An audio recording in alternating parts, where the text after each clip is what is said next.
வணக்கம் நண்பர்களே, நம்முடைய சேனலுக்கு உங்கள் அனைவரையும் அன்புடன் வரவேற்கிறேன். கதையை தொடங்குவதற்கு முன் மறக்காமல் சப்ஸ்கிரைப் செய்து உங்கள் ஆதரவை தாருங்கள். தமிழகத்தின் அந்த பரபரப்பான நகரில் கமலக்கண்ணனின் ஜவுளி கடை ஒரு மைல்கள். ஆனால் அந்த ஆடம்பரமான கடைக்குள் எப்போதும் ஒரு மெல்லிய அமைதி குடிக்கொண்டிருக்கும். 15 ஆண்டுகளுக்கு முன்பு வீசிய அந்த புயல் அவர் மனைவி சுமித்ராவை ஒரு தீராத நோயின் மூலம் பறித்து சென்றது. அப்போது அவர் மகள் சாலினுக்கு 4 வயது. குழந்தையை ஊரில் விடு, மறுமணம் செய்து கொள் என்று உறவுகள் சொன்னபோது கமலக்கண்ணன் கர்ஜித்தார். என் மகளுக்கு தாயாகவும் நானே இருப்பேன், தந்தையாகவும் நானே இருப்பேன். அவள் என் சுமித்ராவின் மறு உருவம். பகல் முழுக்க கடையில் உழைப்பு, இரவு முழுக்க மகளின் படிப்பு, உணவு, தூக்கம் என தன் வாழ்க்கையை அப்படியே மகளுக்காக அர்ப்பணித்தார். சாலினியே அவர் உலகம், அவளே அவர் சுவாசம். காலம் சக்கரமாக உருண்டது. 4 வயது சிட்டு இப்போது 19 வயது கல்லூரி பெண்ணாக மலர்ந்து நின்றாள். கமலக்கண்ணன் அவளை பார்க்கும்போது சில நேரங்களில் திகைத்து போவார். அப்படியே சுமித்ராவின் சாயல், அதே கண்கள், அதே சிரிப்பு. சாலினி வளர வளர கமலக்கண்ணனுக்குள் ஒரு மெல்லிய நடுக்கம் பிறந்தது. ஒரு தந்தையாக அவளது தேவைகளை சொல்லாமல் உணர்ந்து செய்தாலும் பெண் பிள்ளைக்கு தாயில்லாத குறையை தான் எங்கே வைத்து விடுவோமோ என்ற பயம் அவருக்கு எப்போதும் உண்டு. வீட்டில் அவள் செய்யும் சின்ன சின்ன குறும்புகளும் அவர் மீது காட்டும் அதீத அக்கறையும் அவருக்கு நெகிழ்ச்சியை தரும். அப்பா, இந்த சட்டை உங்களுக்கு நல்லா இருக்கு அப்பா, நேரத்துக்கு சாப்பிடுங்க என ஒரு குட்டி தாயாக அவள் மாறிவிட்டாள். ஒரு ஞாயிற்றுக்கிழமை வானம் கருமேகங்களால் சூழப்பட்டிருந்தது. அன்று வேலைக்காரி வராததால் சாலினி வீட்டை சுத்தம் செய்து கொண்டிருந்தாள். பழைய அலமாரியை அடுக்கிக் கொண்டிருந்த போது சுமித்ராவின் பழைய உடைகள் அவளுக்கு கிடைத்தன. அதை அணிந்து கொண்டு அவள் வெளியே வந்தபோது கமலக்கண்ணன் கண்கள் பணிக்க நின்றார். சுமித்ரா என்று அவர் வாய் அறியாமல் முணுமுணுத்தார். அப்பா, எப்படி இருக்கேன்? அம்மாவைப் போலவே இருக்கேனா என்று அவள் கேட்டபோது அவர் அவளை ஆற தழுவி கொண்டார். அந்த தழுவலில் காமம் இல்லை, 15 வருட தனிமையின் ஏக்கமும் மகளை ஒரு முழுமையான பெண்ணாக வளர்ந்துவிட்ட பெருமிதமும் மட்டுமே இருந்தது. திடீரென மின்னல் வெட்டி மழை கொட்டியது. இருட்டை கண்டால் சாலினுக்கு சிறு வயதிலிருந்தே பயம். அப்பா என்று ஓடி வந்து அவர் கைகளை இறுக பற்றி கொண்டாள். பயப்படாதே கண்ணம்மா, உன் அப்பா இருக்கேன் என்று அவர் ஆறுதல் சொன்னபோது, அப்பா, நீங்க எனக்காக உங்க வாழ்க்கையே தியாகம் செஞ்சிட்டீங்க, உங்களுக்கு நான் என்ன செய்ய போறேன்னு தெரியல என்று அவள் கண் கலங்கினாள். இந்த அமைதியான வாழ்க்கையில் கல்லெறிந்தது போல வந்தார் ரத்தினம், கமலக்கண்ணனின் மைத்துனர். சரவணனுக்கு சாலினியை கட்டி கொடு, வயசு பொண்ணை வச்சுக்கிட்டு நீ எத்தனை நாளைக்கு கஷ்டப்படுவ என்று அதிகாரம் செய்தார். கமலக்கண்ணன் மௌனமாக இருந்தார். ஆனால் சாலினி பொங்கி எழுந்தாள். மாமா, என் அப்பா எனக்காக தாயாகவும் இருந்தார். இப்போ அவருக்கு வயசான காலத்துல மகளாகவும் ஒரு தாயாகவும் இருந்து கவனிக்க வேண்டியது என் கடமை. என் அப்பாவை விட்டுட்டு நான் ஒரு நிமிஷம் கூட இருக்க மாட்டேன் என்று திட்டவட்டமாக சொன்னாள். ரத்தினம் ஆத்திரமடைந்தார். சமூகத்தில் என்ன பேசுவாங்கன்னு தெரியுமா? ஒரு பொண்ணு கல்யாணம் பண்ணிக்காம அப்பாவோடவே இருக்கிறது முறையா என்று விஷத்தை கக்கினார். ரத்தினம் கிளம்பி சென்ற பிறகு கமலக்கண்ணன் உடைந்து போய் அமர்ந்திருந்தார். சாலினி, அவர் சொல்றதுல ஒரு நியாயம் இருக்குமா? உனக்கு ஒரு வாழ்க்கை வேணும்ல என்றார். சாலினி அவர் அருகில் மண்டிக்கிட்டு அமர்ந்தாள். அவர் கைகளை தன் கன்னத்தில் ஒற்றி கொண்டாள். அப்பா, வாழ்க்கைனா என்ன? 4 பேர் முன்னாடி தாலி கட்டுறதா? இல்லை நம்மையும் நம் உணர்வுகளையும் புரிஞ்சிக்கிட்டே நிழலா நிற்கிறதா?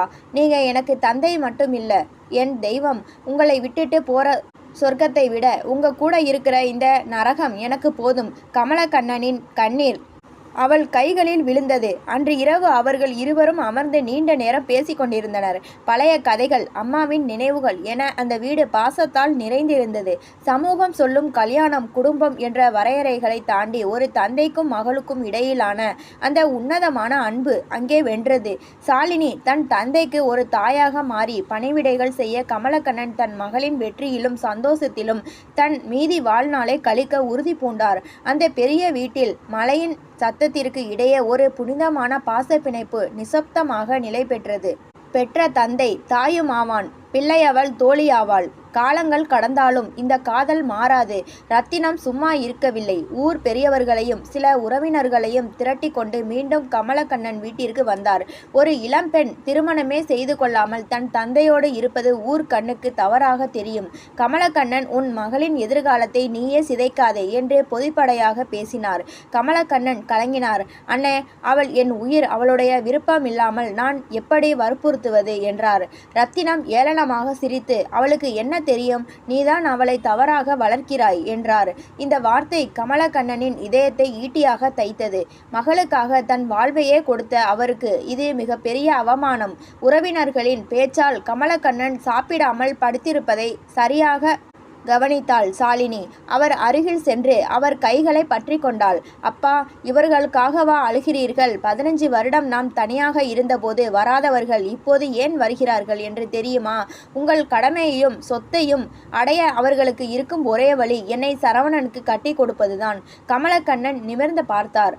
அப்பா, நான் படித்தவள். எனக்கான முடிவை நானே எடுப்பேன். எனக்கு தாலி கட்டி இன்னொரு வீட்டுக்கு அடிமையாக போவதை விட என் தந்தையின் முதுமையை தாங்கும் ஊன்றுகோலாக இருப்பதே எனக்கு பெருமை.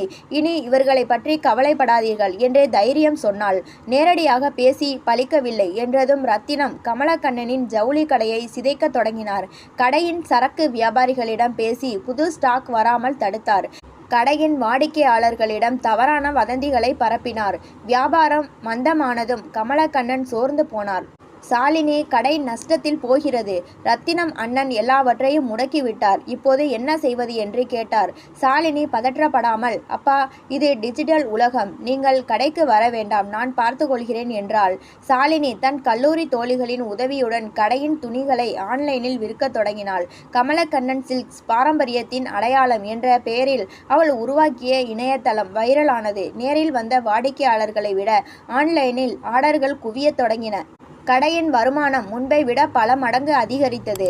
ரத்தினத்தின் சூழ்ச்சி அவர் முகத்திலேயே கரியை பூசியது போலானது. கமலக்கண்ணன் தன் மகளின் நிர்வாகத் திறமையை கண்டு நெகிழ்ந்து போனார். என்னை வளர்த்த தந்தையை ஒரு மகளாக நான் எப்படி கைவிடுவேன் என்று பெருமையுடன் சொன்னாள் சாலினி. சில மாதங்கள் கடந்தன. ரத்தினம் தன் தோல்வியை ஒப்புக்கொண்டு ஒதுங்கி கொண்டார். கமலக்கண்ணனுக்கு இப்போது வயது 60ஐ தாண்டி இருந்தது. சாலினி கடையையும் கவனித்து கொண்டு தந்தையும் ஒரு குழந்தையைப் போல பராமரித்தாள். ஒரு நாள் மாலை இருவரும் பால்கனியில் அமர்ந்து காஃபி குடித்து கொண்டிருந்தனர். சாலினி, உனக்கு ஒரு துணை வேண்டாமா என்று எனக்கு இப்போதும் ஒரு பயம் இருக்கிறது என்றார் கமலக்கண்ணன் மெல்லிய குரலில். சாலினி அவர் தோளில் சாய்ந்து கொண்டு, அப்பா, அம்மா உங்களுக்கு துணையாக இருந்தார். அவர் போன பிறகு நான் உங்களுக்கு துணையாக இருக்கிறேன். ஒரு பெண் என்பவள் இன்னொரு வீட்டுக்கு போகத்தான் பிறக்கிறாள் என்ற விதியை நான் மாற்ற விரும்புகிறேன். என் உலகம் நீங்கள் மட்டும்தான். இந்த அன்பு போதும் அப்பா, எனக்கு வேறு எந்த துணையும் வேண்டாம் என்றாள். வெளியே நிலவு பிரகாசமாக தெரிந்தது. அந்த வீட்டில் இப்போது அதிகாரமோ வற்புறுத்தலோ இல்லை. அங்கு இருந்தது தந்தை மகள் என்ற போர்வையில் இரு உயிர்கள் ஒருவருக்கொருவர் காட்டிய உன்னதமான நிபந்தனையற்ற அன்பு மட்டுமே. காலங்கள் மாறினாலும் அவர்களின் அந்த பாச பிணைப்பு ஒரு காவியமாக அந்த நகரில் பேசப்பட்டது. காலம் சில ஆண்டுகள் உருண்டோடியது. சாலினி இப்போது கடையின் முழு பொறுப்பையும் ஏற்று அதை ஒரு பெரிய நிறுவனமாக மாற்றியிருந்தாள். ஆனால் கமலக்கண்ணனின் உடல்நிலை மெல்ல தளரத் தொடங்கியது. நீண்ட கால உழைப்பும் மன அழுத்தமும் அவரை சர்க்கரை நோய்க்கும் இதய பலவீனத்திற்கும் ஆளாக்கியது. அப்பா, இனி நீங்கள் கடைக்கு வர வேண்டாம், வீட்டில் ஓய்வெடுங்கள் என்று சாலினி கண்டிப்புடன் கூறினாள். ஒரு காலத்தில் மகளை விரல் பிடித்து நடத்தியவர் இப்போது மகளின் கையை பிடித்துக்கொண்டு நடக்கத் தொடங்கினார். தந்தைக்கும் மகளுக்குமான உறவு இப்போது ஒரு தாய்க்கும் மகனுக்குமான உறவாக இருந்தது. பல வருடங்களுக்கு பிறகு ரத்தினத்தின் மகன் சரவணன் ஒரு நாள் கமலக்கண்ணனின் வீட்டிற்கு வந்தான். அவனது தோற்றத்தில் பழைய திமிர் இல்லை. சாலினி, நான் உன்னிடம் மன்னிப்பு கேட்க வந்தேன். என் தந்தை செய்த தவறுகளுக்கு நான் பொறுப்பல்ல. உன் தைரியத்தையும் மாமா மீது நீ வைத்திருக்கும் பாசத்தையும் பார்த்து நான் வியக்கிறேன் என்றான். சரவணன் இப்போது ஒரு பெரிய வங்கியில் அதிகாரியாக இருந்தான். அவன் சாலினியை திருமணம் செய்து கொள்ள கேட்கவில்லை. மாறாக ஒரு நல்ல நண்பனாக அவளுக்கு உதவ முன்வந்தான். சாலினிக்கு ஒரு நிம்மதி ஏற்பட்டது. தன் போராட்டத்திற்கு ஒரு அங்கீகாரம் கிடைத்தது போல உணர்ந்தாள். கமலக்கண்ணன் ஒரு நாள் இரவு சாலினியை தன் அருகில் அழைத்தார். கண்ணம்மா, என் காலம் முடிய போகிறது என்று தோன்றுகிறது. நான் போன பிறகு நீ தனி மரமாக நின்று விடுவாயோ என்று பயமாக இருக்கிறது. சரவணன் இப்போது நல்லவனாக மாறிவிட்டான். அவனை பற்றி உன் கருத்து என்ன என்று தயக்கத்துடன் கேட்டார். சாலினி அவர் கைகளை பற்றி கொண்டு, அப்பா, எனக்காக நீங்கள் வாழ்ந்தீர்கள். உங்களுக்கு பிறகு நான் யாருடனும் வாழப்போவதில்லை. இந்த வீட்டில் உங்கள் நினைவுகளே எனக்கு துணையாக இருக்கும். திருமண பந்தத்தை விட உங்களுடனான இந்த பாச பந்தம் எனக்கு பெரியது என்று உறுதியாக சொன்னார். கமலக்கண்ணனின் கண்களில் கண்ணீர் திரண்டது. திடீரென்று ஒரு நாள் இரவு கமலக்கண்ணனுக்கு நெஞ்சுவலி ஏற்பட்டது. சாலினி பதற்றப்படாமல் சரவணனுக்கு தகவல் சொல்லிவிட்டு கமலக்கண்ணனை மருத்துவமனையில் சேர்த்தாள். அறுவை சிகிச்சை செய்யப்பட வேண்டும் என்று மருத்துவர்கள் கூறினர். அந்த பதற்றமான சூழலில் சாலினி ஒரு நிமிடம் கூட தூங்காமல் அவர் அருகிலேயே இருந்தாள். அப்பா, உங்களுக்கு ஒன்றும் ஆகாது, நான் இருக்கிறேன் என்று அவர் காதுகளில் முணுமுணுத்து கொண்டே இருந்தாள். அவளது வேண்டுதலும் விடாமுயற்சியும் பலித்தது. கமலக்கண்ணன் உயிர் பிழைத்தார். மருத்துவமனையிலிருந்து வீடு திரும்பிய கமலக்கண்ணனை சாலினி ஒரு குழந்தையைப் போல பராமரித்தாள். இப்போது ஊர் மக்கள் அவர்களை பார்த்து ஏளனம் செய்யவில்லை. மாறாக இப்படி ஒரு மகள் கிடைக்க கொடுத்து வைத்திருக்க வேண்டும் என்று போற்றினார்கள். ஒரு மாலை பொழுதில் கமலக்கண்ணன் சாய்வு நாற்காலியில் அமர்ந்து மகளை பார்த்தார். சாலினி அவருக்கு பிடித்தமான பாடலை பாடிக்கொண்டிருந்தாள். சுமித்ரா, நீ கொடுத்துவிட்டு சென்ற சொத்து என்னை இன்று வரை வாழ வைக்கிறது என்று வானத்தை பார்த்து மனதிற்குள் சொல்லி கொண்டார். அவர்கள் இருவருக்கும் இடையே இருந்த அந்த மௌனமான அன்பு உலக விதிகளுக்கு அப்பாற்பட்டது. அது காமம் அல்ல, வெறும் கடமையும் அல்ல. அது இரண்டு ஆன்மாக்களின் உன்னதமான சங்கமம். அந்த நகரின் பரபரப்புக்கு இடையே அந்த சிறிய வீட்டில் பாசம் மட்டும் ஒரு நந்தவனமாக என்றும் பூத்து குலுங்கியது.